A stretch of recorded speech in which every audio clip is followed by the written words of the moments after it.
Good morning students, welcome to my class. आज हम gynae के एक इम्पॉर्टेंट टॉपिक के बारे में पढ़ेंगे, ऋतु चक्र। ऋतु चक्र का एक पार्ट हम अपने पहले एक वीडियो बना चुके हैं, जिसमें मैंने ऋतु चक्र की पहली स्टेज रजस्राव काल के बारे में आपको बताया था कि मेंस्ट्रुअल फेज जो है उसमें क्या क्या होता है, वो कितने दिन का होता है, वो सब मैंने from Ayurvedic point of view सारा जो है वो बताया था। तो जिसने वो वीडियो नहीं देखी है तो प्लीज़ आप पीछे जाके मेरी वो वीडियो पार्ट 1 ऋतु चक्र की देख सकते हैं। आज हम उसमें सेकंड पार्ट जो है ऋतु काल के बारे में पढ़ेंगे, क्योंकि मेंस्ट्रुअल फेज़ के बाद जो नेक्स्ट फेज़ आता है वो है हमारा प्लॉरिफरेटिव स्टेज और ओव्यूलेशन, जिसे हम ऋतु काल कहते हैं। ऋतु काल का मतलब ऋतु का काल means the period of conception, the period जिसमें लेडी जो है वो कंसीव कर सकती है, उसे हम ऋतु काल कहते हैं। तो अलग अलग आचार्यों ने इसकी अवधि अलग अलग मानी है, तो इसकी अवधि के बारे में हम पहले डिस्कस करेंगे। आचार्य सुश्रुत ने अपने शारीर अध्याय 3 में ऋतु काल के बारे में बताते हुए बताया है, ऋतु अस्तु द्वादश रात्रे भवति दृष्ट आर्तवः अदृष्ट आर्तवा अपि अस्ति इति एके भाषन्ते। मीन्स ऋतु अस्तु द्वादश रात्रम, द्वादश रात्रम का मतलब है 12 दिन। तो आर्तव दिखने के पश्चात, दृष्ट आर्तव लिखा है मतलब आर्तव दिखने के पश्चात, मतलब जैसे 1 तारीख को आर्तव शुरू हुआ और नॉर्मली जो 3 दिन या 5 दिन का पीरियड है वो ख़त्म होने के पश्चात, सपोज 3 डेज़ है तो 4th डे से हम काउंट करेंगे इसको। तो आर्तव दिखने के पश्चात द्वादश रात्रे 12 दिन का ऋतुकाल होता है। अदृष्ट आर्तवा अपि अस्ति इति एके भाषन्ते, इसमें बताया है इन्होंने अन्य आचार्यों के मत से बताया है कि अन्य आचार्यों, इन्होंने तो 12 दिन का माना है, लेकिन अन्य आचार्यों के अनुसार आर्तव दर्शन न होने पर भी अदृष्ट आर्तवा, आर्तव दर्शन ना होने पर भी ऋतुकाल हो सकता है। ज़रूरी नहीं है अगर किसी लेडी को 1 महीने 2 महीने एमेनोरिया रहता है, इसका मतलब ये नहीं है कि उसके अंदर ऋतुकाल नहीं आएगा, उसमें भी ऋतुकाल आएगा। सो ऋतुकाल में come up without menstruation also, this is given by Acharya Sushruta according to अन्य आचार्य मत। तो उन्होंने बताया है कि दूसरे आचार्यों के मत से आर्तव दर्शन नहीं होने पर भी ऋतुकाल हो सकता है। तो अब सिंपली आप इतना याद करेंगे कि आचार्य सुश्रुत के मत अनुसार जो ऋतुकाल होता है वो कितने दिन का होता है, 12 दिन का ऋतुकाल होता है। ठीक है, अब उसके बाद मीन्स ऋतुकाल मैंने आपको पहले बता ही दिया, क्योंकि because the seeds are deposited during this period and they are likely to bear the fruit, fruit means that is conception, so it is termed as ऋतुकाल। और अब उसके बाद अष्टांग संग्रह, अष्टांग संग्रह ने अपने शारीर अध्याय 1 में बताते हुए बताया है, अवधि बताई है इसमें, ऋतु अस्तु दृष्ट आर्तवो द्वादश रात्रम भवति षोडश रात्रम इति अन्ये शुद्ध योनि गर्भाशय आर्तवाया मासम अपि तु केचित तद्वत् दृष्ट आर्तवो अपि अस्ति इति अपरे। अष्टांग संग्रह शारीर अध्याय 1 मीन्स दृष्ट आर्तव, यानी कि इन्होंने भी सुश्रुत को ही फॉलो करते हुए बताया है कि आर्तव दिखने के पश्चात जो ऋतुकाल है वो 12 रात्रि का होता है। लेकिन कुछ आचार्य, ये लिखा है ना षोडश रात्रम इति अन्य, मतलब अन्य जो आचार्य हैं, कुछ आचार्य जो है वो इसे 16 रात्रि का भी मानते हैं। शुद्ध योनि गर्भाशय एवं आर्तव के होने पर, अगर योनि गर्भाशय और आर्तव शुद्ध है तो ये ऋतुकाल 1 मास का भी होता है कुछ आचार्यों के मत अनुसार। उन्होंने अपना मत भी दिया और कुछ अन्य जो आचार्य क्या मानते हैं वो भी बताया कि कुछ आचार्य 16 रात्रि का मानते हैं, और अगर शुद्ध योनि गर्भाशय और आर्तव हो तो 1 मास का भी माना जाता है। और इन्होंने भी यही बोला कि दृष्ट तद्वत् दृष्ट आर्तवो अपि अस्ति इति अपरे, ऋतुकाल आर्तव के अदृश्य रहने पर भी होता है, ऐसा कुछ आचार्य कहते हैं। जैसे कि सुश्रुत ने अपने श्लोक में बताया कि खुद तो बताया कि 12 दिन का होता है आर्तव दिखने के पश्चात, फिर दूसरे आचार्यों के मत से बताया कि अगर आर्तव नहीं दिखता है, अदृष्ट आर्तव होता है तो भी ऋतुकाल होता है।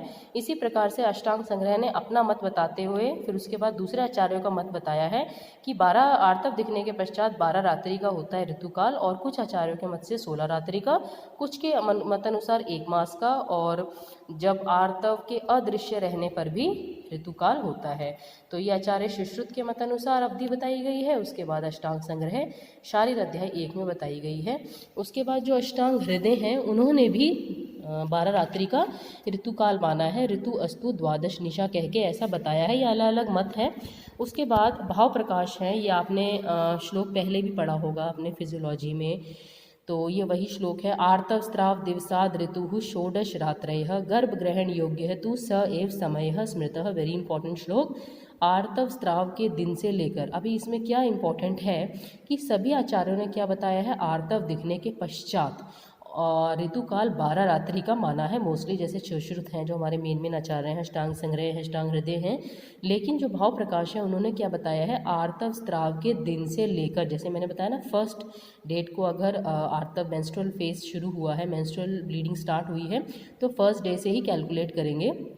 आर्तव स्त्राव दिवसाद ऋतु षोडश रात्रयः, आर्तव स्त्राव के दिन से लेके ऋतुकाल 16 दिन का होता है और यह काल जो है वो गर्भ ग्रहण के योग्य होता है। वही this period is very much suitable for conception.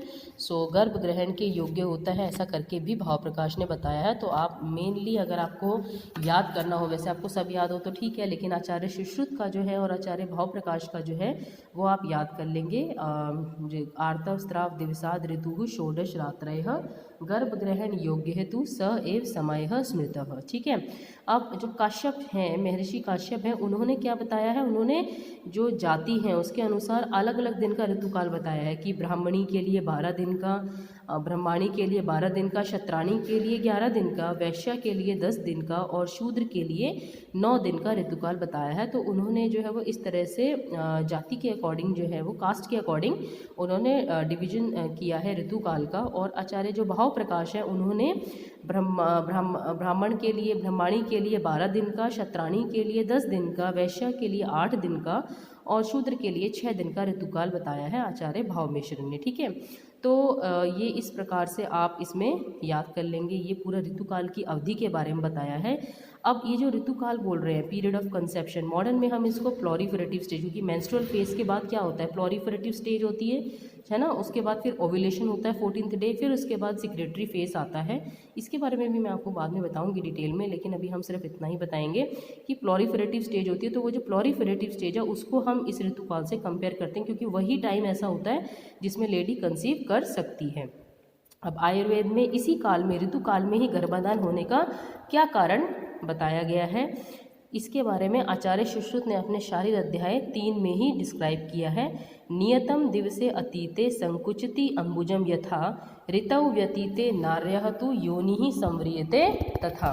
नियतम दिवसे अतीते का मतलब है जैसे दिन बीत जाने पर अंबुज संकुचित हो जाता है, मतलब जो कमल का पुष्प होता है वो संकुचित सिकुड़ जाता है, ऐसे ही ऋतु व्यतीत होने पर, ऋतुकाल के व्यतीत होने पर नारी की योनि भी संवृत हो जाती है, सिकुड़ जाती है। Means it is unable to deposit sperms in it, वो अपने अंदर स्पर्म्स को डिपॉजिट नहीं कर पाती है, योनि संवृत हो जाती है। और इसीलिए जो है वो ये बीत जाने पर, ऋतुकाल के बीत जाने पर lady will not be able to conceive. So नियतम दिवसे अतीते संकुचिति अंबुजम यथा ऋतौ व्यतीते नार्याः तु योनिः संव्रियते तथा, गिवन बाय आचार्य सुश्रुत इन शारीर अध्याय 3। ठीक है। तो आप इसमें से ये याद कर लेंगे। ऐसा ही करके जो है वो अष्टांग संग्रह शारीर अध्याय 1 में भी ऐसा श्लोक दिया हुआ है। हृदय ने भी यही माना है कि पद्मम संकोचम आयाति दिने अतीते यथा तथा ऋतौ अतीते योनिः सा शुक्रम न अंतः प्रतीक्षति। लगभग थोड़ा सा सेम सा श्लोक है, मतलब वही है कि जैसे पद्मम संकुचित हो जाता है, कमल का फूल जो है संकुचित हो जाता है दिन बीतने पर, उसी प्रकार से ऋतुकाल के अतीत होने पर जो शुक्र है वो उसको ग्रहण नहीं कर पाती है, वो शुक्र को एक्सेप्ट नहीं कर पाती है, मीन्स। ठीक है। So as the lotus flower closes after sunset, similarly after ऋतुकाल the yoni of the woman gets constricted and does not accept shukra and permits the entry of sperms into the uterus। ठीक है। अब ऋतुकाल के पश्चात अगर गर्भाधान होगा तो क्या परिणाम होगा। अगर ऋतुकाल में गर्भाधान होता है तो वो गर्भ बहुत अच्छा होता है, दीर्घायु वाला होता है। लेकिन अगर ऋतुकाल के पश्चात अगर गर्भाधान होता है, अगर हो जाता है, तो उसे अकालज कहते हैं। और यह अपने यथोचित समय के अतिरिक्त समय में उत्पन्न धान्य की भांति, धान्य मतलब उसको कंपैरिजन करके बता रखा है धान से, कि अपने समय में उत्पन्न धान के कंपैरिजन में जब दूसरे समय में उत्पन्न होता है, अब उसके अतिरिक्त समय में उत्पन्न होने वाले धान की भांति हीन गुणों वाला। भाई जैसे सपोज हम वेजिटेबल लेते हैं, तो जिस वेजिटेबल का जो सीज़न होता है अगर उसमें खाएं वो ज़्यादा गुणों वाला होता है, और उसके अतिरिक्त गुणों वाला अगर कोल्ड स्टोरेज वाला खाएंगे तो उसमें गुण जो है वो कम होंगे, स्टोर स्टोरेज वाला खाएंगे। इसी प्रकार से कि जो धान्य है अपने समय में उत्पन्न जो धान होता है उसमें गुणों की क्वालिटी अच्छी होगी, गुण ज़्यादा होंगे, क्वालिटी वाइज वो अच्छा होगा। इसी प्रकार से उसका कंपैरिजन करते हुए बता रखा है। उसी धान की भांति जो अपने समय से अतिरिक्त समय में उत्पन्न हुए धान की भांति वह हीन गुणों वाला, दुर्बल, अस्थिर, अदृढ़, पतला और भंगुर होता है। ठीक है, मतलब गर्भपात होने के चांसेस ज़्यादा रहते हैं। तो अगर ऋतुकाल के पश्चात अगर गर्भाधान होगा तो वो किस प्रकार से होगा, धान से कंपैरिजन करके उसका बता रखा है कि अपने समय के अतिरिक्त उत्पन्न समय में धान की भांति वह हीन गुणों वाला, दुर्बल, अस्थिर, अदृढ़, पतला और भंगुर होता है। ठीक है, तो ये ऋतुकाल है। तो ऋतुकाल की अभी तक हमने अवधि पढ़ी अलग अलग आचार्यों के मतानुसार, और ऋतुकाल में ही गर्भाधान क्यों होता है इसका कारण हमने बताया। अब इसके पश्चात हम पढ़ेंगे ऋतुमती स्त्री के लक्षण। ये क्वेश्चन बहुत इंपॉर्टेंट है। ऋतुकाल तो है ही बहुत इंपॉर्टेंट, ये पूरा क्वेश्चन भी आ सकता है, और ऋतुमती जो स्त्री है उसके लक्षण क्या है वो भी बहुत इंपॉर्टेंट है। ठीक है, तो ऋतुमती स्त्री के लक्षण में क्या बताया है आचार्य चरक ने, ये अलग से क्वेश्चन आता है 5 मार्क्स में, ऋतुमती स्त्री के लक्षण। तो आचार्य चरक ने शारीर अध्याय 4 में ऋतुमती स्त्री के लक्षण क्या बताया। ऋतुमती मतलब जिसका मेंसेस बीत गया हो, मतलब यानी कि जो अभी ऋतुकाल जिसका चल रहा हो उसे हम ऋतुमती स्त्री बोलते हैं। तो आचार्य चरक ने ऋतुमती स्त्री के लक्षण क्या बताए हैं। गते पुराणे रजसी नवे च अवस्थिते शुद्ध स्नाताम स्त्रियम अव्यापन्न योनि शोणित गर्भाश्याम ऋतुमतीम आचक्षम अहे।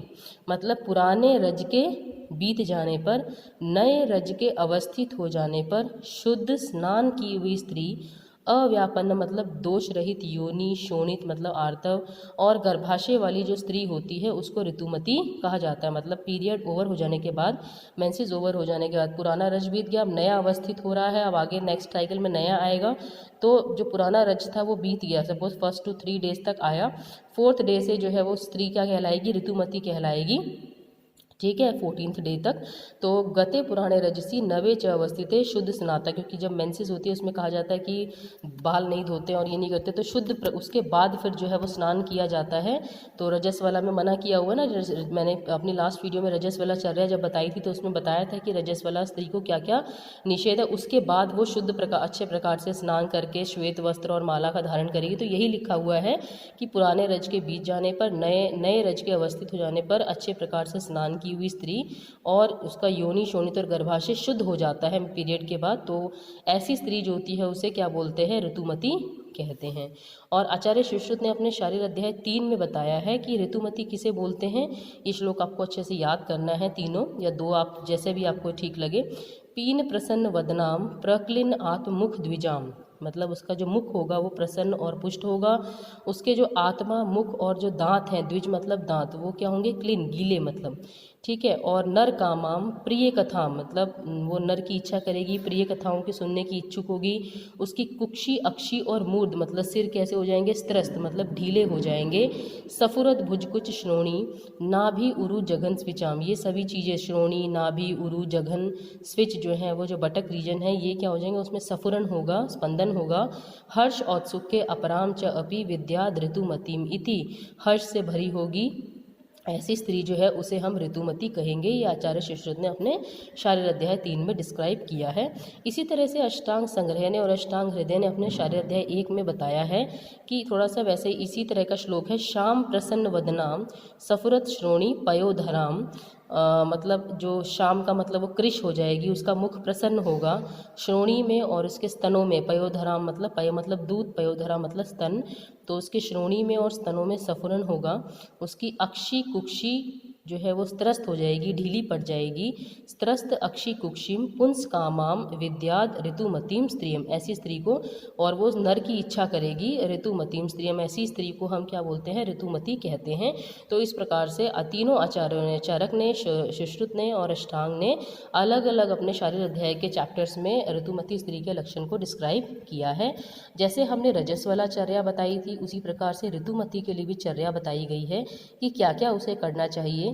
तो बताया है इसमें कि सभी आचार्यों ने ऋतुमती स्त्री को शार का प्रयोग, चाहे वो अंतः प्रयोग हो चाहे वो बाह्य प्रयोग हो, उसका निषेध किया है। और महर्षि काश्यप है, उन्होंने ऋतुमती स्त्री को वमन नहीं कराना चाहिए, वमन का निषेध किया है। और नस्से का भी निषेध किया है, क्योंकि नस्से से क्या होता है कि योनि शोषण होने का उसमें वर्णन किया है। मीन्स वेजाइना जो होती है वो नस्से करवाने से ड्राई हो जाती है। So due to the dryness of vagina तो नस्से इज निषेध ड्यूरिंग ऋतुमती। ओके अब इसके बाद जो थर्ड स्टेप था वो था ऋतु व्यतीत काल। मतलब ऋतु व्यतीत काल का मतलब जब ऋतुकाल बीत जाता है, ओव्यूलेशन हो जाता है, उसके बाद कॉर्पस लूटियम बन जाता है, सिक्रेटरी फेस आ जाता है, जिसे हम पोस्ट ओव्यूलेटरी फेस भी बोलते हैं। तो मॉडर्न में हम इससे कंपैरिजन करेंगे तो ऋतु व्यतीत काल उसे बोलते हैं जो पोस्ट ओव्यूलेटरी फेस होता है, सिक्रेटरी फेस होता है।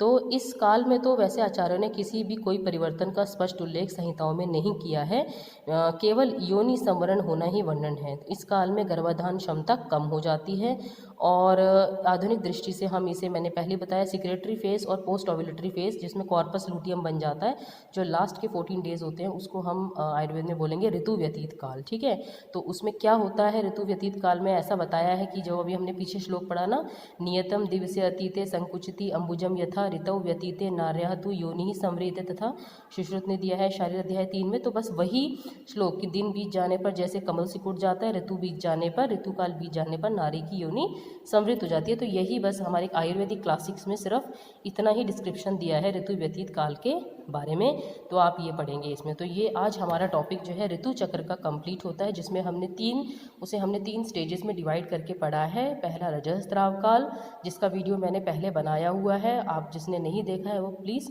वो पीछे जाके देख सकते हैं उस वीडियो को। और आज हमने पढ़ा है ऋतुकाल, और दूसरी स्टेज उसकी ऋतुकाल, और तीसरी है ऋतु व्यतीत काल मॉडर्न में, जिसे हम मेंस्ट्रुअल फेज, उसके बाद फिर प्रोलिफरेटिव फेज और उसके बाद फिर सिक्रेटरी फेज से हमने तीनों को कंपेयर किया है। तो ये आज हमारा इंपॉर्टेंट टॉपिक खत्म हुआ। नेक्स्ट वीडियो में हम किसी और नए इंपॉर्टेंट टॉपिक पे बात करेंगे। तब तक के लिए ऑल द बेस्ट स्टूडेंट्स।